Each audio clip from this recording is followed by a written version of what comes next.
हड़प्पा सभ्यता में आप लोगों को हड़प्पा सभ्यता की विशेषता, हड़प्पा सभ्यता के भवन इमारत समझ गए, और हड़प्पा सभ्यता के बारे में बहुत सारा चीज पढ़ा चुके हैं आपको। आज पढ़ना है हड़प्पा सभ्यता में ही पढ़ेंगे हड़प्पा सभ्यता के निर्माता। मैं टॉपिक आपका क्या है? हड़प्पा सभ्यता के निर्माता।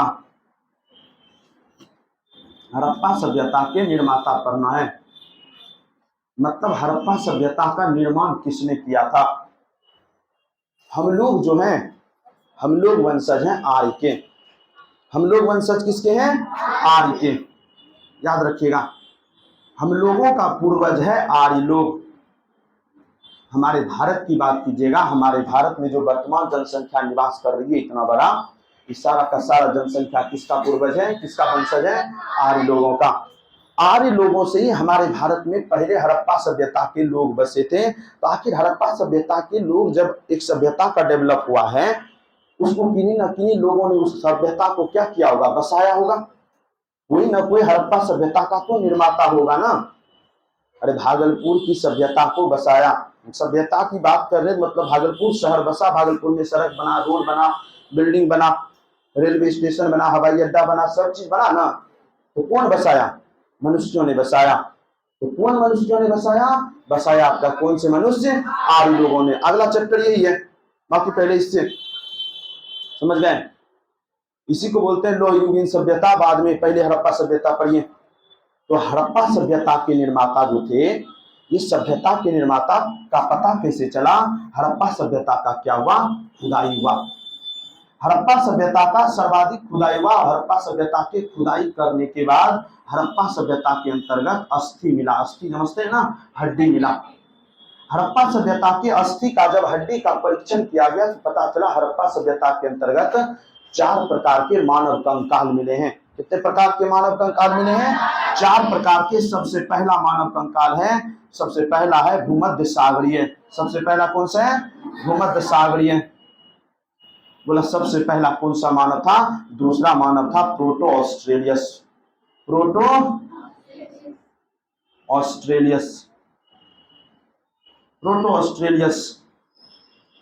तीसरा, बोला तीसरा है अल्पाइन। तीसरा कौन सा? नहीं समझ में आ रहा है? समझा रहे? चुप का हो जाए, सिर्फ राग में राग मिला है।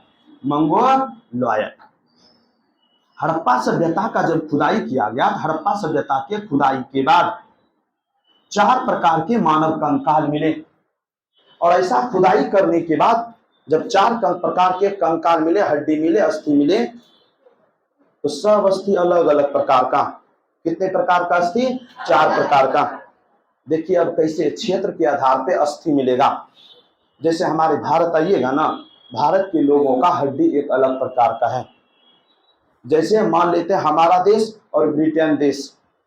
ब्रिटेन देश का जो भी लोग होता है मिनिमम होता है 6 फीट का, मिनिमम 6 फीट मिनिमम। और हम लोगों का एवरेज चलता है 5 फीट, लगभग 5 फीट एवरेज चलता है। एक आध गो हो गया। एक बात कहते हैं, अगर ब्रिटेन का भी लोग मरे और इंडिया का भी लोग मरे, दोनों का हड्डी तो दबेगा या उसको दफन कर देगा। जब दफन करेगा, खुदाई करेंगे हम लोग, तो खुदाई करने के बाद हम पाएंगे क्या? किसी के पैर के फीमर का हड्डी इतना गो का है, किसी के पैर के फीमर का हड्डी इतना गो का है। और अगर चाइना वाला लोग है तो उसका सर का खोपड़ी इतनी गो का है, हम लोग का खोपड़ी बड़ा है। हम नहीं बोलेंगे 2 प्रकार का हड्डी है, बोलेंगे कि नहीं?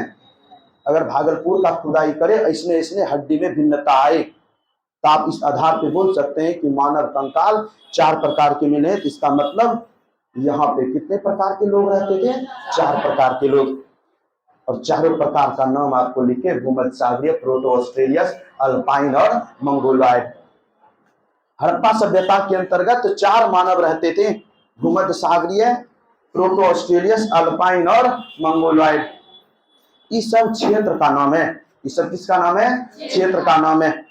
जैसे भूमध्य सागर है हमारे विश्व में, पृथ्वी पे एक सागर है, उस सागर का नाम है भूमध्य सागर। भूमध्य सागर के आसपास रहने वाले लोगों को क्या कहते हैं? भूमध्य सागरीय। उसके बाद मंगोलिया एक देश है, चाइना के ऊपर। दिखाते हैं मैप में, पहले अभी फिर मैप निकालेंगे, फिर इसको करेंगे, फिर बाद में समझा देंगे।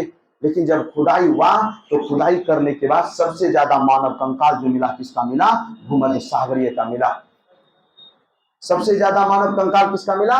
भूमध्य सागरीय लोगों का मिला। इसी आधार पे कहा जाता है हड़प्पा सभ्यता को जो बसाया, यानी हड़प्पा सभ्यता के जो निर्माता थे वो कौन लोग थे? भूमध्य सागरीय लोग थे। हड़प्पा सभ्यता के निर्माता कौन? भूमध्य सागरीय। काहे कि सबसे ज्यादा मानव कंकाल किसका मिला है? भूमध्य सागरीय लोगों का। बस इतना ही याद रखना है। हड़प्पा सभ्यता में पूछने आप एक लाइन याद रख सकते हैं, हड़प्पा सभ्यता में कितने मानव कंकाल मिले हैं? 4। सबसे ज्यादा किसका मिला है? भूमध्य सागरीय लोगों का। और भूमध्य सागरीय लोगों का मिला है, इसी वजह से इसी आधार पे ऐसा कहा जाता है हड़प्पा सभ्यता को बसाया भी किसने होगा? भूमध्य सागरीय लोगों ने। कि सबसे ज्यादा कंकाल मिला है, इसका मतलब सबसे ज्यादा मानव लोग रखते होंगे। इसका मतलब भूमध्य सागरीय लोग शुरुआत काल से लेके लास्ट तक था, इसी वजह से तो उसका ज्यादा मानव कंकाल है। यानी ज्यादा जो जनसंख्या में वही निर्माता होंगे मोटे तौर पे। इस आधार पे इतिहासकारों ने कहा भूमध्य सागरीय लोग हड़प्पा सभ्यता के क्या थे? निर्माता थे।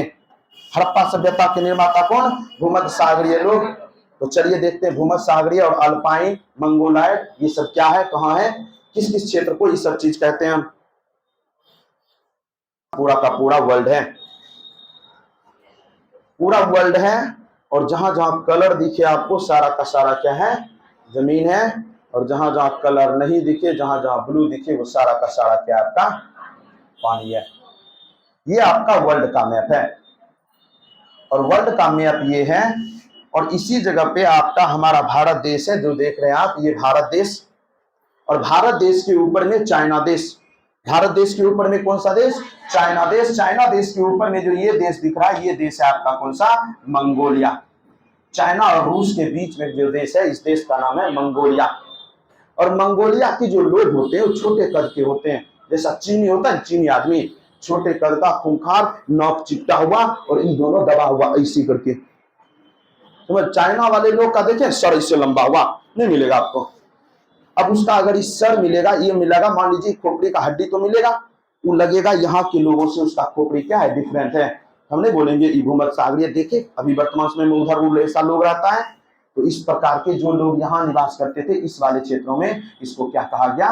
मंगोलॉयड कहा गया। क्या कहा गया? मंगोलॉयड कहा गया। अगला यही पानी वाला हिस्सा है आपका भूमध्य सागर, दिख रहा है बीच में ब्लू, यही है भूमध्य सागर। और इसी के आसपास वाले क्षेत्रों में जो भी लोग रहते हैं, इस सब लोगों को क्या कहा जाता है? भूमध्य सागरीय। क्या कहा जाता है? भूमध्य सागरीय मानव। और यही लोग हड़प्पा सभ्यता आके बसाए थे इस जगह पे। ऐसा प्रमाण है अस्थि के आधार पे। किसके आधार पे? अस्थि के आधार पे हड़प्पा सभ्यता में। इस वजह से कहा कि इसी सब लोगों का सबसे ज्यादा हड्डी वहां पे मिला है। खुदाई करते हैं कब्र में तो धरती के अंदर से मिलता है इसी सब लोग का हड्डी। इसी वजह से कहते हैं यदि हड़प्पा सभ्यता के निर्माता कौन थे? भूमध्य सागरीय लोग थे। दूसरा के बाद तीसरा आता है, देखिएगा यूक्रेन देश दिख रहा है, ये आपका जो देश दिख रहा है, इधर एक वनस्पति पाई जाती है। वनस्पति पाई जाती है, एक विशेष प्रकार की वनस्पति पाई जाती है, मुलायम घास पाए जाते हैं। जिस मुलायम घास को क्या कहते हैं? अल्पाइन। जिस मुलायम घास को क्या कहते हैं? अल्पाइन। बहुत सारा घास का नाम आप याद रखिएगा, प्रेरीज, वेल्ड, समझ गए, सेलवास, ऐसा ऐसा ढेरी आप याद रखिएगा। इसे अल्पाइन याद रखिएगा आप। अब अल्पाइन, पंपा, बहुत सारा है। छोटे छोटे मुलायम घास पाए जाते हैं इस वाले क्षेत्र में। और ये जो आपका क्षेत्र है, इसी क्षेत्र में किस प्रकार की वनस्पति पाई जाती है? अल्पाइन वनस्पति। इसी वजह से इस वाले क्षेत्र के मानव को क्या कहा जाता है? अल्पाइन। तो मंगोलायड हो गया, अल्पाइन हो गया और भूमध्य सागरीय हो गया। और ऑस्ट्रेलिया आपका ये वाला दिख रहा है, ऑस्ट्रेलिया वाले क्षेत्र का, इस वाले क्षेत्र के मानव को हम लोग क्या कहते हैं? प्रोटो ऑस्ट्रेलियस। क्या कहते हैं? प्रोटो ऑस्ट्रेलियस।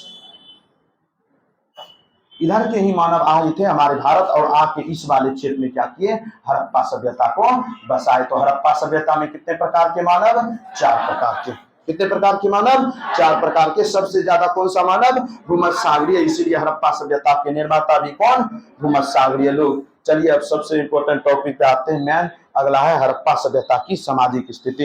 हड़प्पा सभ्यता की सामाजिक स्थिति। हड़प्पा सभ्यता की सामाजिक स्थिति।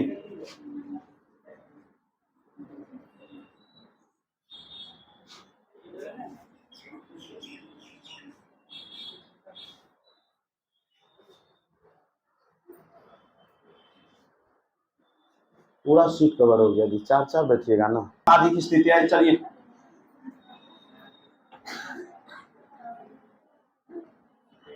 हड़प्पा सभ्यता की सामाजिक स्थिति। सबसे पहले बात करते हैं समाज का। आप सब समाज में रहते हैं कि नहीं रहते हैं? समाज में रहते हैं ना। तो हड़प्पा सभ्यता की जब मानव रहते थे हड़प्पा सभ्यता में, तो हड़प्पा सभ्यता के लोग भी समाज में रहते होंगे ना। उसका समाज कैसा था? आपके समाज में देखिए जातिवाद है, वो राजपूत है, हम भूमिहार हैं, वो ब्राह्मण है, वो क्षत्रिय है, वो शूद्र है, ये वैश्य है। हमारे समाज में वर्ण व्यवस्था है वर्ण व्यवस्था। हमारे समाज में जो लोग रहते हैं शाकाहारी मांसाहारी भोजन करते हैं। हमारे समाज के लोग कपड़ा पहनते हैं सूती ऊनी, समाज में यही ना। हमारे समाज की महिलाएं आभूषण भी पहनती हैं। हमारे समाज के लोग मनोरंजन के लिए खेलते कूदते भी हैं। हमारे समाज में लोग दाह संस्कार की अनेक प्रकार की विधियां अपनाते हैं। मतलब समाज में जो जो होता है ना, वही हड़प्पा सभ्यता के समाज में भी होता होगा। वही पढ़ना है हड़प्पा सभ्यता का समाज कैसा था।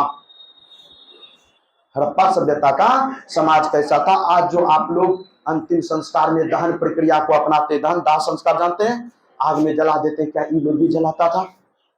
ये लोग भी काजल लगाता था जो आप लोग लगाते हैं, समझ गए? ये लोग भी दर्पण का प्रयोग करता था। आज से लगभग कितना साल, लगभग आज से 5000 साल पहले था दर्पण।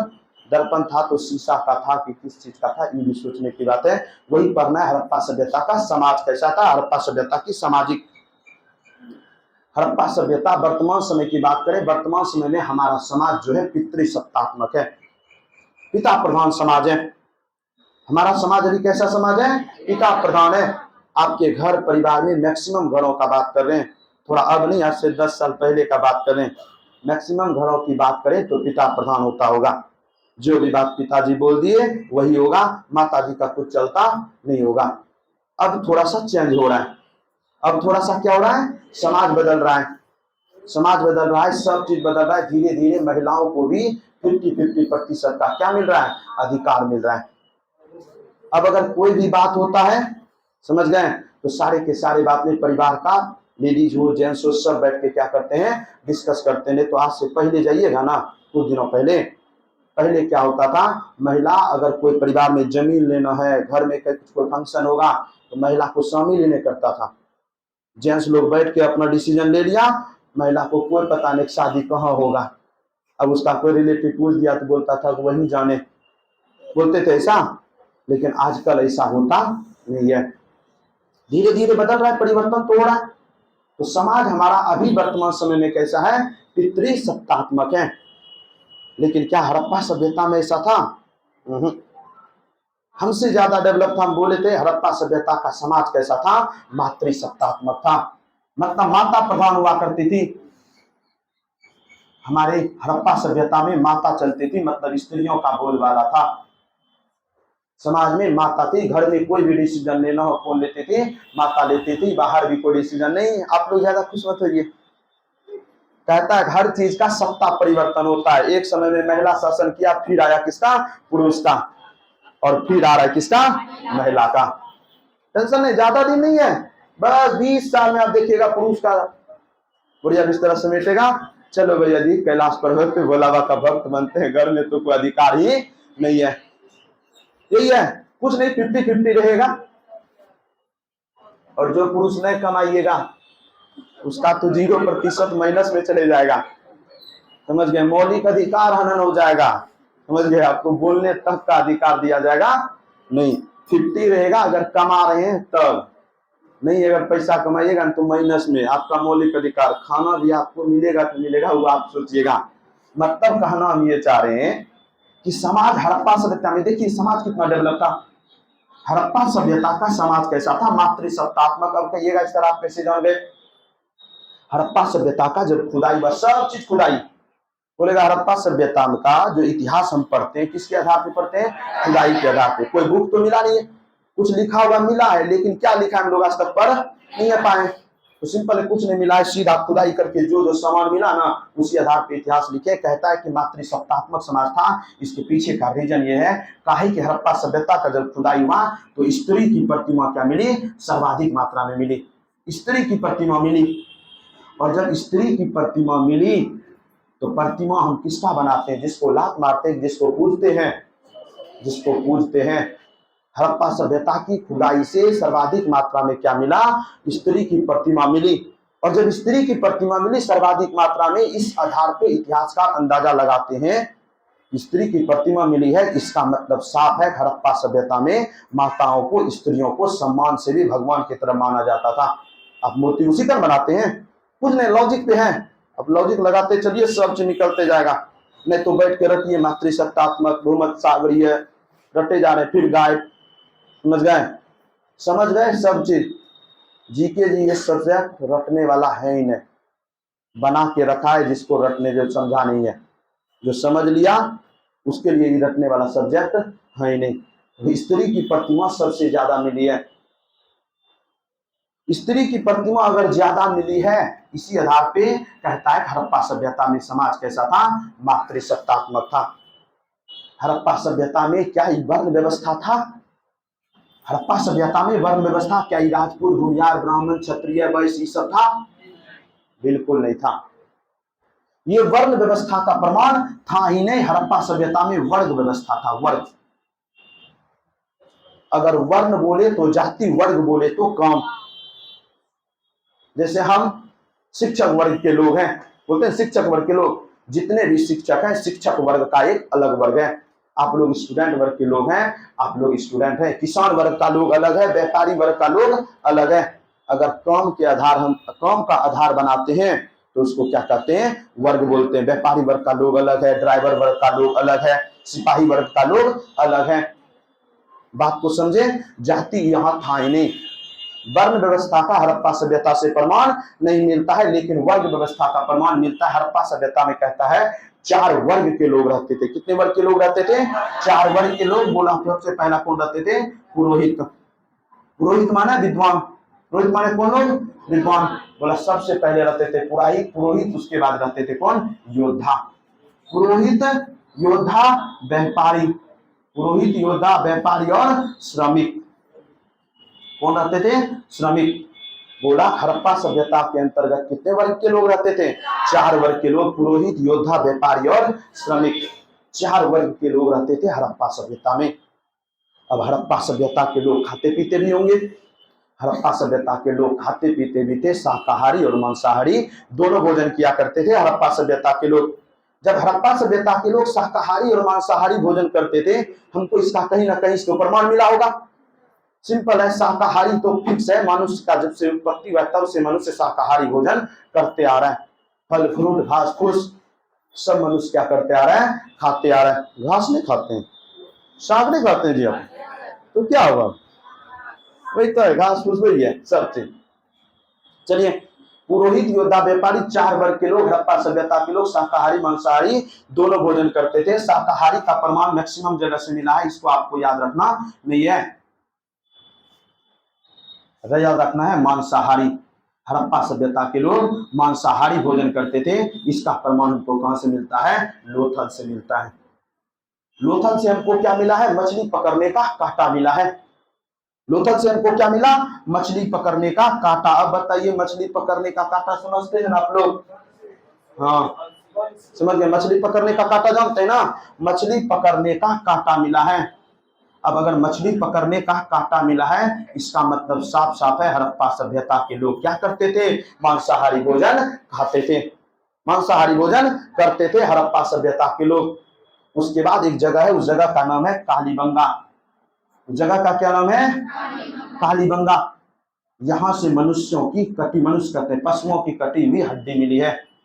पशुओं की कटी हुई हड्डी मिली है। इसका मतलब साफ साफ है, अगर पशु का कटा हुआ हड्डी मिला है, कटी हुई हड्डी मिली है, इसका मतलब मनुष्य काट के उसको खाता होगा। साफ साफ है।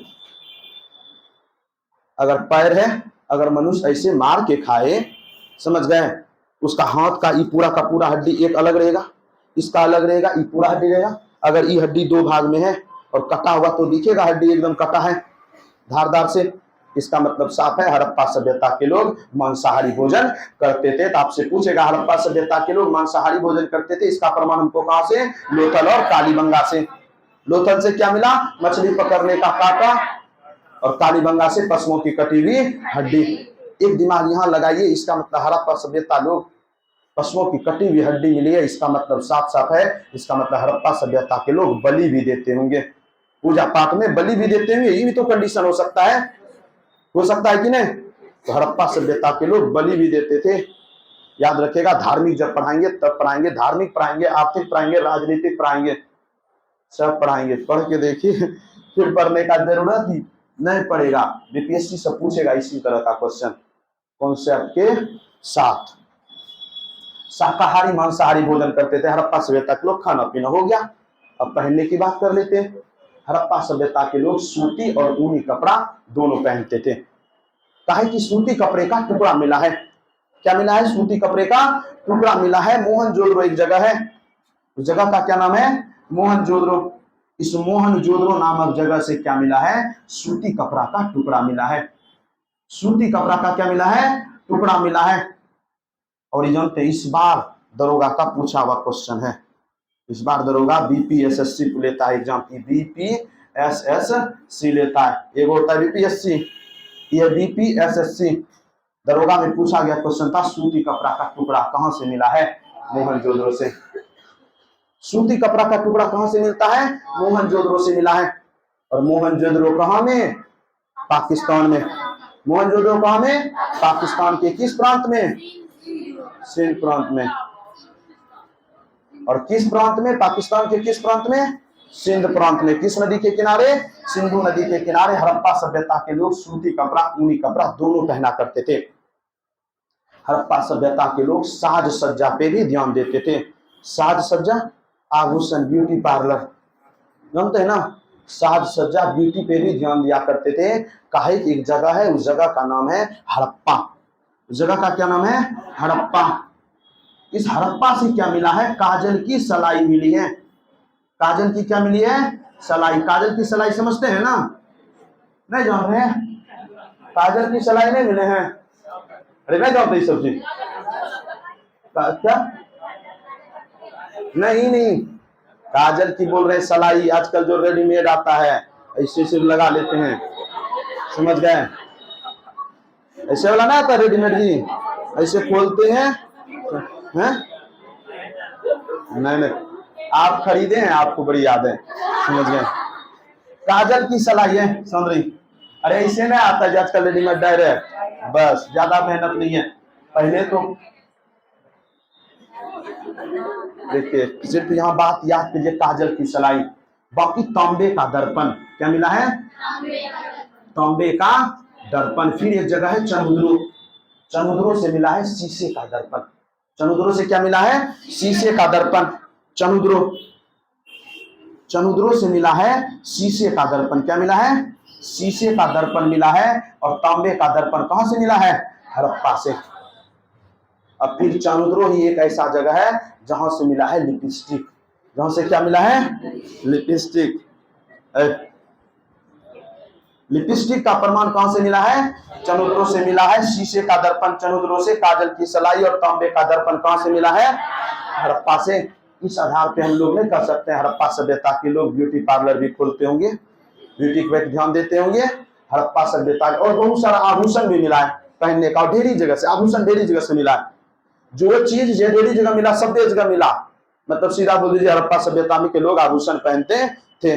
2800 सौ ढेरी जगह मिला है, खुदाई होते रहा ढेरी जगह मिला है। एक्सेप्शनल जो है ना, यूनिक चीज, उसको याद रखते हैं। तो हड़प्पा सभ्यता से काजल की सलाई, ये सब याद हुआ। अब हो गया आभूषण, खाना पीना हो गया, कपड़ा भी हो गया। अब देखते हैं मनोरंजन। क्या देखते हैं? मनोरंजन। हड़प्पा सभ्यता के लोग मनोरंजन भी करते होंगे, नहीं करते होंगे? हड़प्पा सभ्यता के लोग मनोरंजन करते थे, ऐसा प्रमाण मिला है। हड़प्पा सभ्यता के लोग का जब बोर फील होता था, हड़प्पा सभ्यता के लोग गेम खेलते थे। एगो गेम खेलते थे पासा, और एगो गेम खेलते थे चौपर, और एगो और गेम खेलते थे, वो खेलते थे कौन? शतरंज। पासा, चौपर और शतरंज। पासा आप लूडो गोटी वाला देखे हैं, जिसमें 6 रहता है मैम, वो गोल वाला नहीं, वो वाला 5 4 3 जिसमें अंक लिखा रहता है। अंक लिखा नहीं रहता, उसमें बिंदी रहता है। पासा, हड़प्पा वासी पासा खेलते थे। पासा खेलते थे। हड़प्पा सभ्यता के लोग क्या खेलते थे? पासा खेला करते थे। हड़प्पा सभ्यता के लोग चौपर गेम खेला करते थे। कौन सा गेम? चौपर। चौपर गेम हम भी नहीं खेले हैं, लेकिन हम आपको बता सकते हैं। अब कैसे खेले उसका व्याख्या ज्यादा नहीं, लेकिन कौन गेम होता है आपको बताएंगे ना, याद आ जाएगा। देखिए इस प्रकार से बना रहता है, इससे ऐसे देख लीजिए, इस प्रकार से बना रहेगा। आप जो महाभारत देखे होंगे उस समझ में आ जाएगा। शकुनी मामा खेलता है, याद आया? जो शकुनी मामा खेलते हैं ना गेम, ऐसे ऐसे करके बना रहता है। 4 गो हो गया तो इसमें चौपर हो गया, और बीच में 2 गो रहता है, इसमें 2 गो से खेलते हैं। 2 गो रहता है वो पासा, 2 गो पासा रहता है। दोनों पासा लेके इस बीच में डालते हैं, फिर कैसे कैसे खेलते हैं। महाभारत काल का है, बहुत प्राचीन, हम लोग खेले नहीं है। लेकिन अब क्या इसका रिजल्ट है, कोई बुक में भी हम रिसर्च किए, कहीं बुक में मिला नहीं। इसी प्रकार का गेम होता है, जैसे लूडो का होता है ना, उसी प्रकार से ये है। जैसे आजकल लूडो है, उसी प्रकार का ये गेम है। पेपर पे बेचा रहता है इसे करके, इसमें लेकिन 2 गो चाहिए पासा। दोनों पासा को ऐसे करके उसके बाद करते हैं। शकुनी मामा महाभारत में खेलते थे, समझ गए? तो प्राचीन काल का ये गेम है, चौपर खेला करते थे। एक जगह है, उस जगह का नाम है, उस जगह का नाम है हड़प्पा, और एक जगह का नाम है मोहनजोदड़ो। इन दोनों जगह से हमें चौपर और पासा खेलने का क्या मिला है? प्रमाण मिला है। लूडो का गुट्टी मिला है, वो वाला सब धरती के अंदर से दिखाते हैं आप लोगों को। थोड़ा सा अगर समय हो दिखा देते हैं। देखिए थोड़ा सा तुरंत, देखिए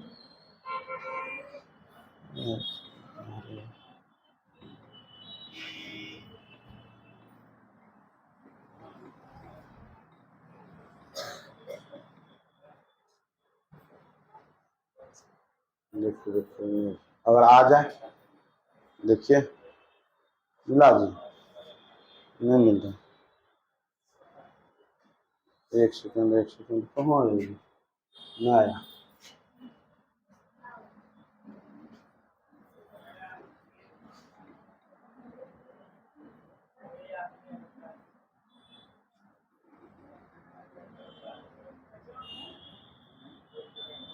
उसको पासाइन बोलते हैं जी।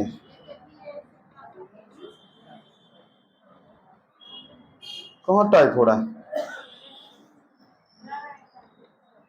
ये कौन सा भाषा लिखा रहा है? युगल समाधान ये हो गया। ये क्या हो गया आपका? युगल समाधान हो गया। दिखाइए देते हैं थोड़ा सा और कुछ है। देखिए यही खंडहर मिला है, देख रहे हैं, घर पूरा का पूरा यही सब क्या मिला है? खंडहर मिला है हड़प्पा सभ्यता से। उसके बाद ये सब कब्र मिला है, समझ गए? देखिए यही है बैल, एक सिंग वाला बैल है, यहाँ दिख रहा है मोहर, मोहर पे एक सिंग वाला बैल, एक सिंग वाला बैल मिला है। यही है आपका, यही सब है। बाकी देखते रहिएगा मोबाइल में सर्च वर्च करके, समझ गए? कौन कटेगा जी, इसको कटिए। और मोहनजोदड़ो से क्या मिला है? पासा और चौपर खेले जाने का प्रमाण मिला है। फिर शतरंज खेले जाने का प्रमाण कहां से मिलता है? लोथल से। शतरंज में जो आपका होता है फील गोटी, हाथी गोटी होता है, समझ गया? राजा मंत्री, इस सब गोटी का मिला है, मिला है पूरा का पूरा। वो जो खेला जाता है फील सबका बना बना, ऐसा कहां से मिला है? लोथल से मिला है। तो हड़प्पा सभ्यता के लोग मनोरंजन के लिए क्या खेला करते थे? चौपर, पासा और शतरंज। हड़प्पा सभ्यता से एक स्टेडियम का प्रमाण मिला है। क्या मिला है? एक स्टेडियम का प्रमाण मिला है। और ये स्टेडियम कहां से मिला है? धौलावीरा से मिला है। कहां से मिला है? धौलावीरा से। एकमात्र स्टेडियम का प्रमाण हड़प्पा सभ्यता के अंतर्गत कहां से मिलता है? धौलावीरा से। स्टेडियम जानते हैं, बताने का जरूरत नहीं है। स्टेडियम का प्रमाण धौलावीरा से मिला है। अब हड़प्पा सभ्यता के लोग अंतिम संस्कार की कितनी विधियां प्रचलित थी? हड़प्पा सभ्यता में अंतिम संस्कार की 3 विधियां प्रचलित थी। अंतिम संस्कार की कितनी विधियां प्रचलित थी? अंतिम संस्कार की 3 विधियां प्रचलित थी। अंतिम संस्कार की कितनी विधियां? 3 विधियां प्रचलित थी। सबसे पहला था पूर्ण समाधिकरण। सबसे पहला कौन था? पूर्ण समाधिकरण। दूसरा आता था आंशिक समाधिकरण। दूसरा कौन सा? आंशिक समाधिकरण, आंशिक समाधिकरण। और तीसरा आता था आपका दाह संस्कार। तीसरा आता था कौन?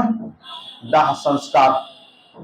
पूर्ण समाधिकरण, आंशिक समाधिकरण और दाह संस्कार हड़प्पा काल में अंतिम संस्कार।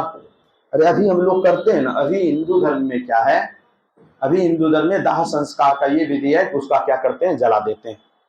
जला के गंगा नदी में क्या करते हैं, बहा देते हैं। जिसको जहां मुस्लिम धर्म में क्या है, उनको क्या करते हैं, धरती के अंदर दबा देते हैं। एक धर्म है पारसी धर्म। पारसी धर्म में न जलाता है न दफनाता है। पारसी धर्म के लोग क्या करते हैं, लाश को ऐसे ही फेंक देते हैं। ऐसे ही कोई पहाड़ी रहता है, कोई सुनसान जगह पे फेंक देते हैं, और उसको क्या करता है, गिद्ध चील जानवर खाता है। और खाने के बाद जो अवशेष बचता है ना, हड्डी अगर मिल गया तो ठीक, नहीं तो दूसरे का भी हड्डी उठा के आके दफन कर देता है। जो बचा कुचा अवशेष भाग उसको आके दफन करके उसका बना दिया क्या, टॉम्ब जो बनाते हैं आपका, जिसने बनाते हैं समाधि, उसी तरह समाधि बना दिया। और उसका डेली जाके एक मोमबत्ती जलाई जा रहे। मतलब अलग अलग धर्म है, अलग अलग विधि है। तो क्या लगता है तीनों का क्या लगता है, तीनों का तीनों हड़प्पा सभ्यता में था। हड़प्पा सभ्यता से ऐसा प्रमाण मिला है। हड़प्पा सभ्यता के लोग अंतिम विधि के लिए, अंतिम संस्कार की कितनी विधियां प्रचलित थी, 3 विधियां। 3 विधियों में था, पहले पूर्ण समाधिकरण, लाश को डायरेक्ट पूरा का पूरा क्या कर दिए, दफन कर दिए। जैसे देखे था कब्र में खुदाई करने के बाद, देखिए दोनों हड्डी मिला है, साथ ही साथ युगल समाधान मिला है। बात करते हैं दूसरा आंशिक समाधिकरण। आंशिक समाधिकरण में क्या करता था, आंशिक समाधिकरण में लाश को किसी टीला पे या किसी बांस पे टांग के रख दिया कुछ दिनों तक सुनसान जगह में, और गिद्ध चील जानवर पशु पक्षी जो भी उसको खाया। और खाने के बाद जो बचा भाग हुआ था उसको आके क्या कर दिया, दफन कर दिया। तो आंशिक दफन किया, इसी वजह से उसको बोलते हैं आंशिक समाधिकरण। वर्तमान समय में वो पारसी धर्म अपनाया है। और तीसरा दाह संस्कार, तो जानबे करते हैं, आग में जला देना। बहुत सारे कब्र से, अब कहिएगा ये आप कैसे पता कर लिए, बहुत सारे कब्र से पूरा का पूरा उसके शरीर का सब हड्डी मिला है, और बहुत सारे कब्र से उसका पूरा हड्डी मिला नहीं है। सर है तो पैर गायब है।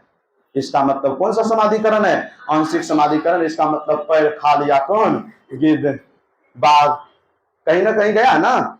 जब सर है, हाथ है, पैर कहाँ गया जी, समझ गए। इस आधार पे इतिहासकार, अरे हम लोग जो सोचते हैं इससे थोड़ा सा आप 10 ऊपर सोचता है इतिहासकार, समझ गए। तब वो इतिहासकार है और हम लोग शिक्षक टीचर हैं। आप लोग भी शिक्षक हैं। आप लोग क्या सोच रहे हैं, आप लोग शिक्षक ना हैं, हम स्टूडेंट बोले। हम आप लोग को बोले जब बीएड कर लिए शिक्षक, बीएड हो गया शिक्षक, उसके बाद सीटेट पास कर लिए और शिक्षक, बीपीएससी पास कर लिए, तब शिक्षक नहीं, आप बिहार सरकार के आदमी हो गए। फालतू का जो तो झमेला कैले है सब, समझ गए। चलिए, तो ये 3 समाधिकरण है। कितने समाधिकरण है, 3 समाधिकरण। हमको लगता है आई थिंक समझ गए होंगे, समझ गए। कुछ फैक्चुअल चीजें, एक वो कब्र मिला है, उस कब्र का नाम है RH37 कब्र मिला है। RH37 एक कब्र मिला, एक विशेष प्रकार का कब्र है जिसका क्या नाम रखे हैं, RH37। और ये कब्र मिला कहां से है, हड़प्पा से।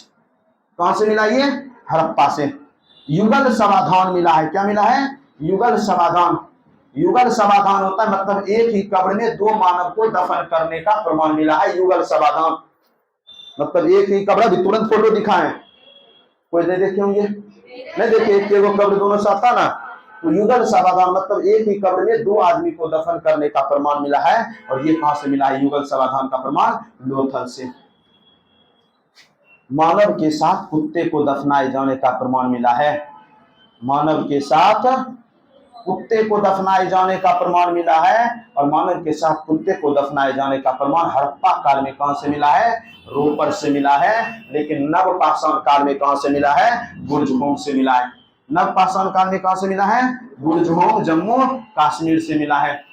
नवपाषाण काल का, किस पाषाण काल का, नवपाषाण काल की बात करें तो कहां से मिलता है, बुर्जहोम से। और हड़प्पा काल की बात करें तो कहां से मिलता है, रोपर से। और तीनों का तीनों पता होगा, हड़प्पा, लोथल, रोपर। लोथल आपका भोगवा नदी के किनारे, लोथल आपका किस नदी के किनारे, भोगवा नदी के किनारे, गुजरात राज्य में खोज करता रंगनाथ राव। फिर रोपर भी बतेवे के यज्ञदत्त शर्मा, सतलज नदी, पंजाब राज्य।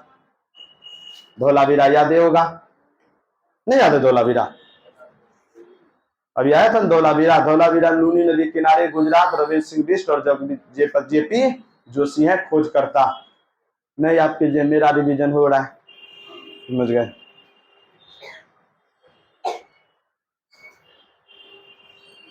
लिखिए, ना लिखिएगा, हो गया ना, चलिए